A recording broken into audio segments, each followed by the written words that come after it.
Periods of rain will continue in all regions of the British Isles tomorrow.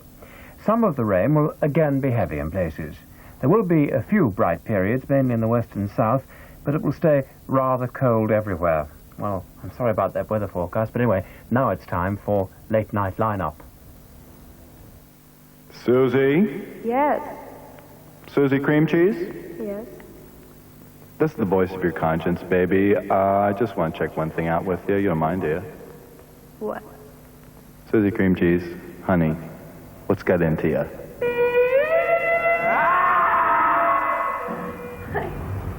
Well, tonight in Lineup we freak out, drop out, be in, happen, take a trip and quite possibly die a death. Which means that we'll be looking at the Man Alive program called What Is a Happening? But first, an interview with Pierre Schoendoerfer, the French director who made tomorrow night's documentary called The Anderson Platoon. Pierre Schoendoerfer with Michael Dean. Pierre Schoendoerfer, you made a film about an American platoon in Vietnam and its leader, Lieutenant Anderson, but this is no ordinary platoon because its leader, in fact, is an American Negro, a Negro officer. Did you select this platoon and this unusual leader for a particular reason? Yes, but at the beginning when I came in Vietnam, I have no idea, special idea, and I spent 3 weeks just searching which platoon I will pick, I will choose. And when I reached the 1st Cavalry Division, I met a captain with his company, and among them was a Negro platoon leader. And I think that will add something to my picture, because that will not be only the war in Vietnam, that will be also something which is very important in America, that's civil rights problem and the relation between the Negroes and the white. Were there Southerners in his platoon, in fact? Most of them are. Most of the combat soldiers are Southerners for a very simple reason, that the Southerner, the peasant, small peasant Southerner are a little en retrait back of the American progress. You know, they are not reached the same level than all Americans. Not as well educated. Yes, and especially not technically well educated. So they are not used in a technical weapon or in the technical part of the army, like the logistic or the organization and such things. They are used where there is no technique asked, or where if there is a technique asked, then has to be learned to somebody. That's a war. I mean, you combat. They're used where they can be shot at.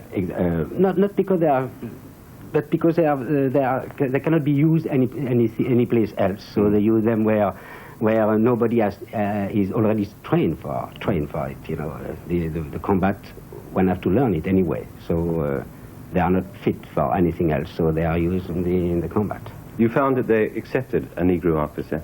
Oh, in the picture, there is no doubt. I mean, not only in the picture, in all the platoon I've seen, that's no doubt. There is, you know, the roots of the racism are not deep enough to go when life is in danger, when the life is difficult, when you reach really the main problem for a man, the racism don't exist anymore. That's a discovery I made. It was not only a discovery. I was feeling that before, but that was proof. The Anderson platoon, which I lived for 6 weeks, gave me one more proof of that. You must have found it almost impossible yourself to be completely objective about Vietnam because of your own background. You were there, in fact, at Dien Bien Phu, weren't you? Yeah, yes. As a cameraman. I spent 3 years in the French army as a combat cameraman. And in fact, you were captured by the North Vietnamese. Has this left you with any kind of legacy, any residue of prejudice towards the North Vietnamese? No, I will not say that. Let me with the prejudice. You know, there is one thing I'm sure, that I will never be any more a prisoner. That's it's not a good condition for a man. It's not right to be a prisoner. But that's not against the North Vietnamese. I mean, we French made some Vietnamese prisoner too. I mean, that's an accident of war. I know that I will not be myself anymore a prisoner. But no, in fact, the time I spent as a prisoner was only 4 months because of the Geneva Agreement. One maybe the most interesting experience I have in my life. I didn't even actually analyze completely this experience. You know, there is still something I'm not sure on it, but it was something very important. It's still very important for me, but that has not deeply modified my feeling about the Vietnamese. I discovered this country when I was 23 years old, and I like it very much. I feel at home in Vietnam. It's a little my country, and before all, for sentimental reason, I am against this war because I like this country, because I like these people, because I know them. How long did you stay with the Anderson platoon to make this film? I spent 2 months and a half in Vietnam, but 6 weeks with the Anderson platoon. In time, did they accept you as one of them, or were you always a sort of outsider? No, that's, you know, in such a condition of life, like war, it's very easy to be accepted, much more than in a normal way, in normal life. I think that after 8 days, me and the 2 men, my cameraman and my soundman, were completely accepted. There was no more problem. And then after the battle, because we follow this platoon during a battle, after this platoon it was something even more. I mean, there was this warmth of this, you know, war is something strange because in each man there is a beg for warmth, a beg for human contact. But when you are in danger, when the life is difficult, this beg is much more important, you know, and this need of warmth is much more important.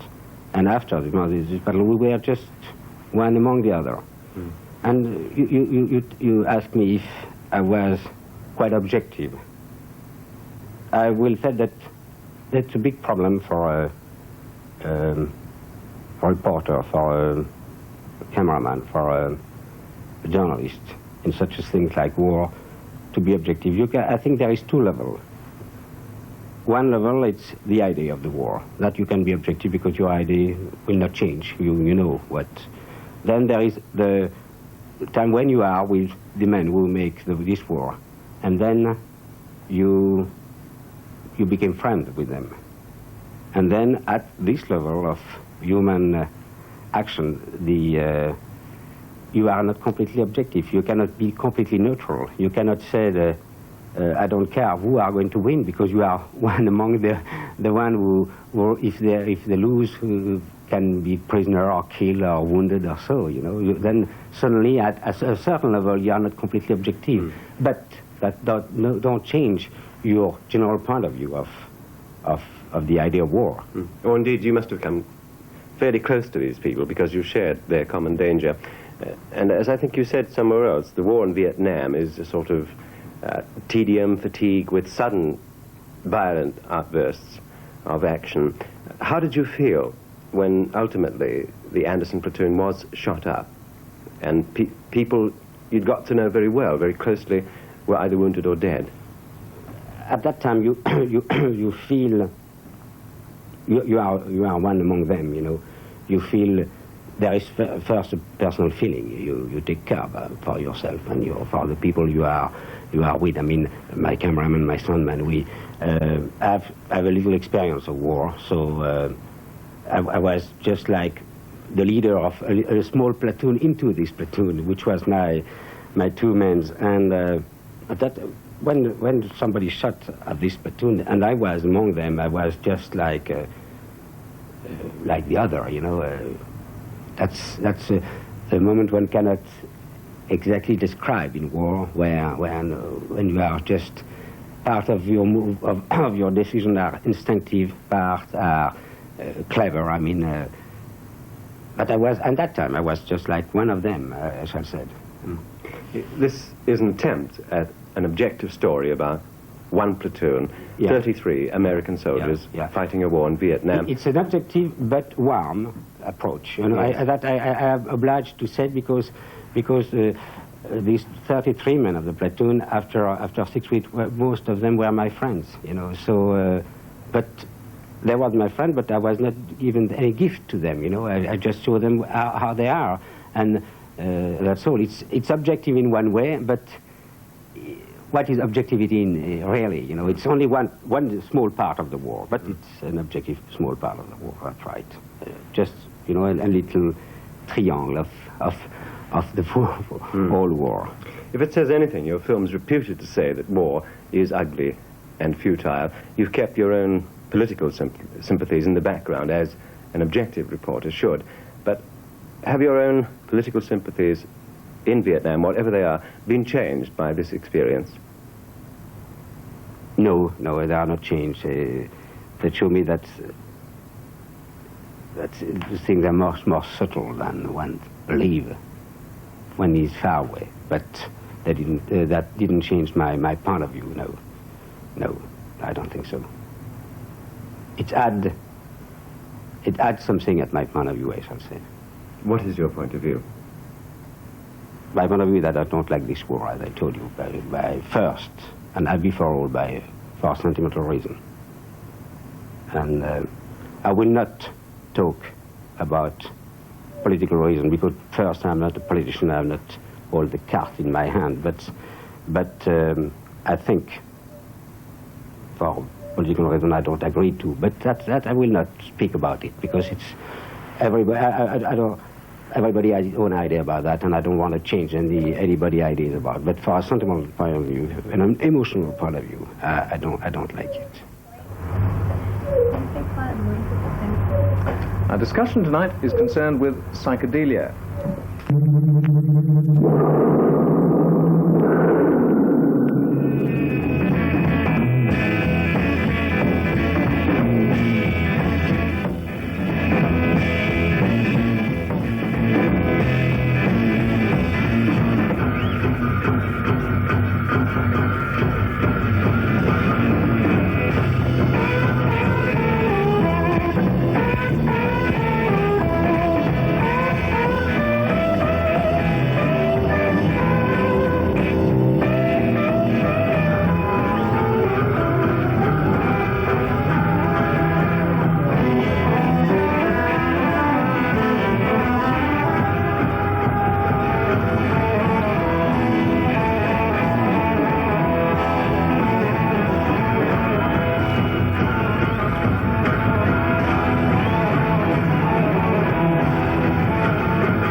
Well, what you've just seen, I've been told by the television and film students from the Royal College of Art, is a simulation of the psychedelic state, the disorientation of the senses, but it's still not the real thing, even with the prismatic goggles to help.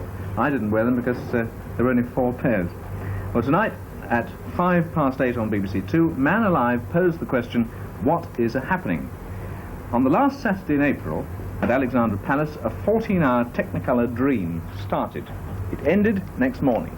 The Dream, 30-beat groups, a Ferris wheel, happenings within a happening, was part of what the sponsors called Free Speech Weekend. And with tickets at £1 a head, it was intended, among other things, to promote love, beauty and peace, and to raise money to save a newspaper called the International Times from a fate worse than a prosecution for obscenity. The Man Alive team approached the subject with a nicely balanced attitude of scepticism and a willingness to be persuaded. Desmond Wilcox, co-editor with Bill Norton and one of the disembodied questioners, trod this tightrope with admirable grace and skill, I thought. When he asked Jim Haynes, one of the organisers, "In what way are you beautiful?" the cadence of his voice was so finely judged that it disarmed. There was no happening on Wilcox's nose. Instead, he received a reasonable and thought-provoking answer. The programme did not, I think, try to tell us what it was all about. Wisely, it observed, asked questions, and to its eternal credit, listened. Well, 4 guests in line-up were watching the Man Alive programme. 2 of them were part of it, Susie Creamcheese and Jim Haynes. But Kenneth Allsop and Richard Roud merely observed tonight. Well, just to refresh your memory, or to give you an idea of what happened at the happening if you missed it, here is a brief excerpt from the programme.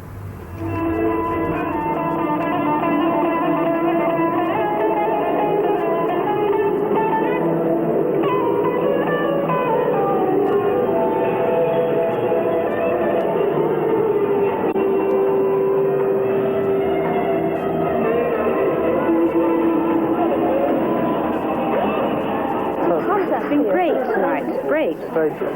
Yeah, some nights it isn't, you know, but tonight, I don't know why, it just has been. It's fabulous. It's like being born in the sea, and the waves are washing over you, and it's creating patterns of life.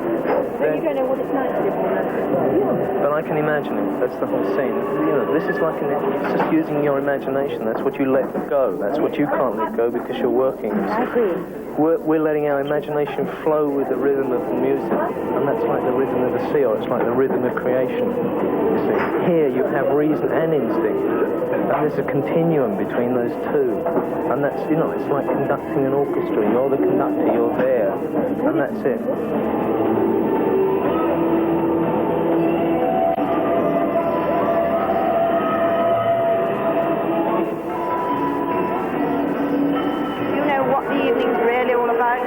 No, I don't think anybody does. Perhaps we don't understand. Well, you can't understand if it's not explained. I mean, algebra is actually a mystery until somebody teaches it. And the trouble is with these people, they're all quoting words, but they don't know what they mean. How do you feel towards all these people then? I feel rather sorry for them, personally. I think, well, to me, they're looking for something, but they don't even know themselves what they're looking for. They've come here, every one of them, a number of people have come up to me, where's the Ray, where's the Do? And I see the same people half an hour later, and they're just wandering aimlessly about.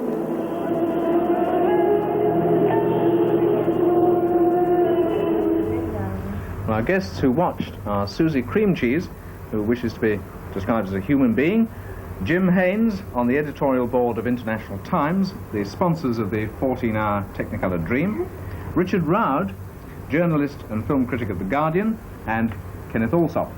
Well, the programme posed the question in its title, what is a happening? Now, Susie Creamcheese, do you think it answered its own question?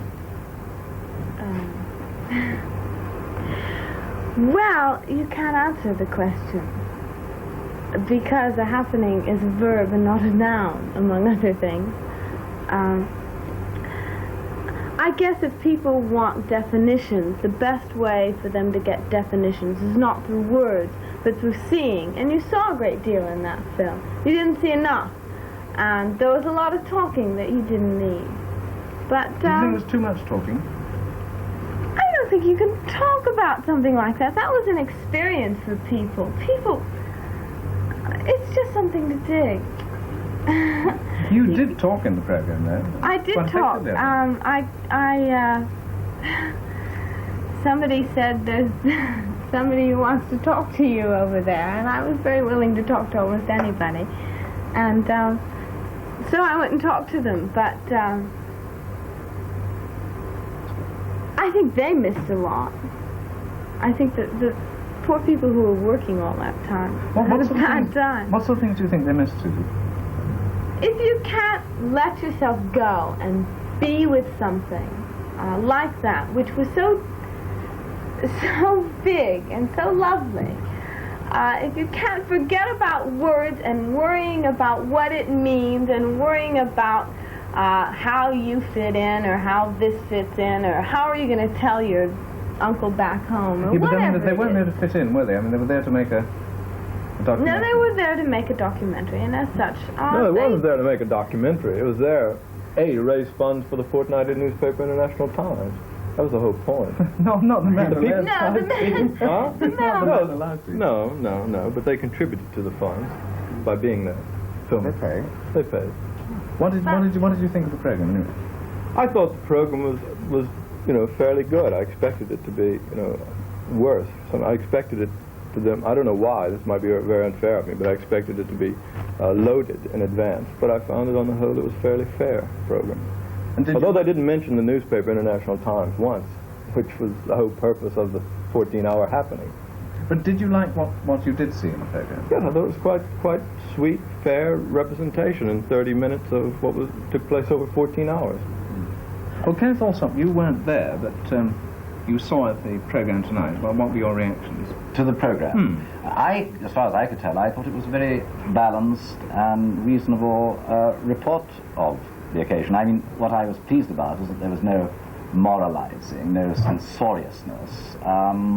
It let it speak for itself. I thought perhaps there was a little bit of overemphasis on the bumping and grinding of the girl, and also the bodies littered about among the paper cups. But on the whole, I thought it was a very detached and fair report. Richard Ryan, do you agree with that? Well, I don't really. I don't think I may have been detached. I may have been fair, but there was all this sort of schoolmarmy sort of questioning. Well, what are you here for? Why do you like it? Those kind of television voices that always come in and ask people sort of questions like that. And instead of concentrating on giving the people who weren't there, like myself, the feeling what it was like, much too much time was spent in asking these sort of silly questions. To ask and those there? Well, why ask them the questions? Why give explanations? Why always build in explanations? Why not let the people tell? That was the idea of it, I suppose. But the people can't tell us. The event should tell. Well, this is arguable. I mean, you prefer a commentator to tell, would you? No, I prefer the picture to tell. So no commentator? Yeah. I see, just silence. I would think not so. silence, unless it was I a would silent think event. so. Was There it a silent wasn't event? silence. There wasn't Well, silence at all. There was some very What beautiful one wants to music. know is what happened there, not what everybody thinks about it, surely. 10,000 people gathered because a newspaper, International Times, was seized 2 weeks earlier. Yes, that's right, seized 2 weeks earlier under the assumption that we were breaking the Obscene Publications Act. And we decided, because of a possible case, to have a happening. And that was the reason we had it. I mean, A, to have it, that it should be, that people should come and enjoy themselves, and that we didn't want to bore anyone. We wanted the X thousand people we expected, friends and sympathizers, to have a good evening. And I think, I don't think anyone who came and paid their pound was bored. I think they all enjoyed it. Not only that, there's a change. Have you seen the change? Well, like the wedding that we had. People have changed. They really got turned down by what happened at Alexandra Palace. And not only that, but they saw that there were lots of them. And that, afterwards, in the morning, when we were all roaming around on the grass, and things were just lovely. And you can see that happening now in Kensington and Paddington and wherever. I don't know this city at all. No, and what the only thing that I really objected to was that they didn't stick around to see what was happening in the morning, because what happened in the morning when the sun came up and everybody went outside into the grass and well, the I trees. think they did stick around, actually, Susie, but I think They didn't put any on the Well, there's this time limit. This communion, this spirit that was there in the air, had you been there, this kind of solidarity behind the International Times Defense Fund. I've said it again, but I mean, that's what it was. That was the whole essence of the evening. Sorry, I'm wondering... Perhaps it's not capturable on film, I don't know. Well, that film Holy Communion, the one for the Albert Hall reading, did capture it, I think, and this one didn't. Yeah. I'm wondering what sort of effect this program had, because we had quite a few phone calls, one of which is from a gentleman who was, he says, utterly disgusted and would pack the lot off to fight in Aden. The trouble is, he said, we haven't had a war for over 20 years, and the youth let go in this way. Does Damn, anybody you want to... missed. No war in 20 years. What a drag. There's a very interesting juxtaposition between the interview about Vietnam and what's been happening in London. I think it's, I don't know if this was deliberate on the part of BBC tonight, but I think that the thing that is in the air is a reaction against war. You know, the people don't want to go and fight. And they want, I mean, these are just, in a way, cliche words, the bit about love and touching and friendship and kindred spirits and all this. I think it's in the air right now. One of the things, in fact, that impressed me about the programme was this atmosphere of gentleness. And I would have thought this is more than a point or two in favour of these people. Would you agree with this?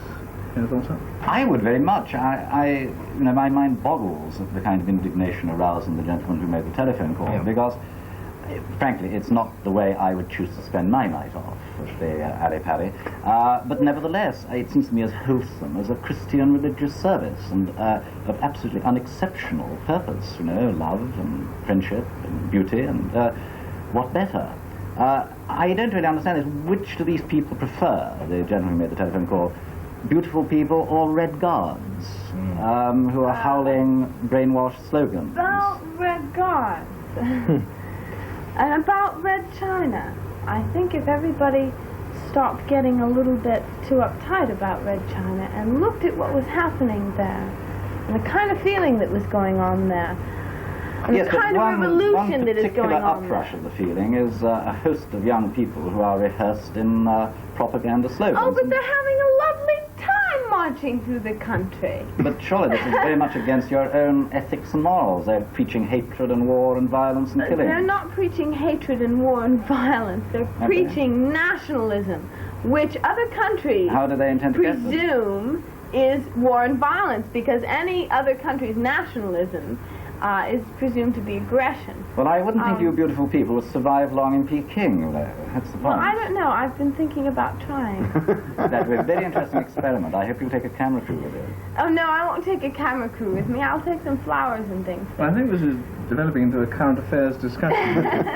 The word psychedelic, I'm not quite sure in my own mind precisely what it means. I mean, does it literally mean mind-revealing? Does it mean a substitute for LSD? Does it mean LSD itself? Does it mean art forms like underground movies? I mean, is it any of these things, all of these things, or none of these things? Jim? It's become just an adjective now. It's been used to describe any kind of phenomena that people don't understand. But what does it mean to you? I don't use the word at all. I don't, it's a label and you reject it as such. The same with you, Susie? I didn't like it in the first place. If you try to describe something like the LSD experience, or well, it's just not verbal. The whole thing is not verbal, and you can't put a label on it. And if the newspapers and television and whoever else it is who deals in words want to say psychedelic, that's fine. You need a label and you need a cubbyhole, and you can put it there. That's cool, but don't ask somebody to describe the psychedelic experience, because it's not something that you can describe. If you want to know, I take your point, but I mean, if you're going to talk about it, you've got to use words and you know, labels or not. I mean, we kept hearing, for example, in the programme words like love, beauty, peace, communication, and John Hopkins of International Times has said in a newspaper article I saw, this is a direct quote, "I see happenings as simply a way of letting people communicate. One of the problems of our urban society is that though you may see thousands of people every day, you communicate with very few." Now, is this what psychedelia is all about? Is it nothing to do with it at all? No, but John Hopkins is a beautiful lover, and if you want to know what John Hopkins has to say, I suggest you know John Hopkins, just as I suggest you know any of us, and we're very open to being known. Yes, but I mean, if you want to communicate, I mean, that sort of communication, getting to know people you wouldn't normally get to know. I mean, you would go to a Butlins holiday camp. I mean, is that a psychedelic experience? The thing that worries me a bit about this whole thing, and I'm quite sympathetic to the aims and objectives and what they hope they produce for themselves out of it, but it is this rejection of words, because they seem to me to be, although they're very tarnished tools, as used as they are in so many commercial forms, they're still our best means of getting across to each other. And it is this withdrawal from words. It's also the dependence, I think, upon the idea of the visionary, which I distrust rather deeply, the whole mystic thing, because once you get to the point where, as this young lady here says, it is not verbal, you can't describe it, well, I'm distrustful of things that you can't describe. I think that everything should be susceptible to reason and to explanation. Well, then, then I think the only answer to that is that you have not experienced things which blow apart all of your preconceived reasons and logic and everything else. And until you experience that, you're going to want reasons. Well, I haven't, but I cling to the idea of logic being rather valuable. Yeah, but I mean, it is very if you difficult. need it, if you need it, but all of those crutches get in your way eventually. All of those words get in your way. When you want to be with somebody, you have to go through a whole scene of how do you do, what is your name, where do you come from, blah, blah, blah. When, you know, you could go out in the park and be with people and dig people, and if people were just a little bit less afraid of things that didn't fit in logic, they could say hello to you in the park. Doesn't mean their logic is right. You know, I mean, there are many... Right and wrong doesn't have anything, because right and wrong don't work anymore. But how many people a day do you want to say hello to you? As many people as feel good. And those who don't, I want to say hello to them. I think, Kenneth, also, I was wondering when you said that, after all, it's very difficult, is it not, to describe precisely what sort of emotion you get from seeing a great painting, for example. Very difficult, but I mean, this is the purpose of literature, I suppose, to try to convey, to try to communicate such experiences. Yes, but if you could communicate it exactly, you wouldn't need the picture in the first place, would you?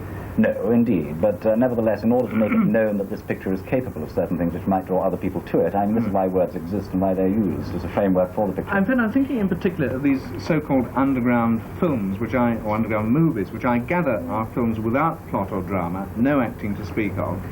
For example, Andy Warhol, is that the right pronunciation, in America, has made an 8-hour film of the Empire State Building. You just see nothing but this one shot of the Empire State Building for 8 hours, and another 8-hour film of a man asleep. Now, it would be very easy to laugh this out of court, as it were, but one would never, in the ordinary way, look unblinkingly at a man asleep for anything like that time. Perhaps nobody ever has done before. And I'm wondering, is it possible that when you concentrate in a film on one human activity, an ordinary human activity, is it possible that you do in fact see something that you had never seen before? Or is this... The trouble is, I've got rather to sort of saw the bottom out of that story, because I was involved in a program which used some of that film, and we heard, in fact, that the man sleeping was shot, I think, for only half an hour, and it was infinitely reprinted. That's not true. Oh, that's not true at all. Is that honestly? Susie, Not true at all. What kind of red herring? What a silly thing, man. What a... No, I haven't. No, but it isn't put the same down. over and over again. It's terribly boring, but it's not the same half hour over and over again. No, I mean, it's like you're trying to put the category underground in some specific type of film. Underground really means films that are not getting normal commercial distribution. Underground is any kind of film, really. Anyway, I don't know what are we talking it about? doesn't really matter. What I was trying to say is, if you accept that it took this length of time, is it possible that one observes something or is made to realise something that one hadn't before? No? Well, possibly, except that I'm not vitally interested in what happens to a man during 8 hours of unconsciousness, but indeed it may go on some kind of record of some sociological foundation somewhere. Well, look, finally, happenings, freakouts, psychedelic experiences, whatever you like to call them, how long do you give it? A year? 20 years? 20 or 30. Or is it... London is in for a 20-year period right now. An explosion of the arts. And not necessarily with the adjective psychedelic stuck in front of it. We just have a lot of creative people who are taking chances in all kinds of art forms. And I think we're in for a jolly ride. And I think the International Times is going to chronicle it. Susie, how long do you think it lasts? Well, statically, I don't think it's going to last for more than the next second. it, whatever you're talking about, is moving, and it is going to go on. And whether it has different labels 10 years from now, and whether it has different people 10 years from now, 10 years from now, hopefully, my children will be a little older, if I have any children. Then they'll be doing things, right? And they'll be growing. And because we've had things before, they'll move on. So it's a never-ending process. It doesn't last. You don't give it any time because it doesn't last for more than a second. Richard Brown.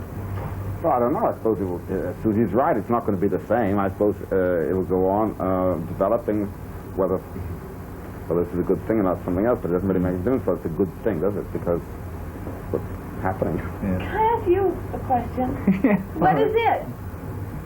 It is international time. You want to last one? Well, I think she's right. I mean, you know, whatever you call it, bohemian, beat, psychedelic, I mean, this is merely the perennial rebellion and rejection of the old things that were replaced by new. I think the difference is just now, creation indeed, just now, they're using techniques of technology which haven't been used before. And I think the most exciting thing is what is loosely called mass media, the kind of coming together of so many art forms in the creation of new ones, and I think it's very exciting. Mixed media. Mixed media. There's a club called UFO that is working now in London. That is John Hopkins' club, by the way, and where the whole movie will be shown next Friday, hopefully, is dealing in mixed media. And what we've found is that if you get the right thing going, the audience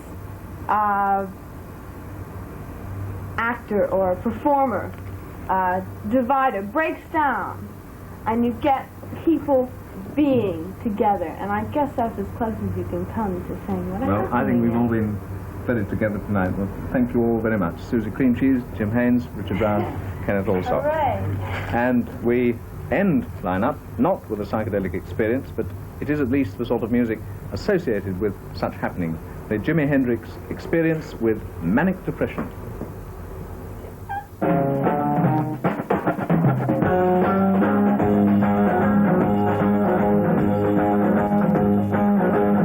We're in the swing of in vain.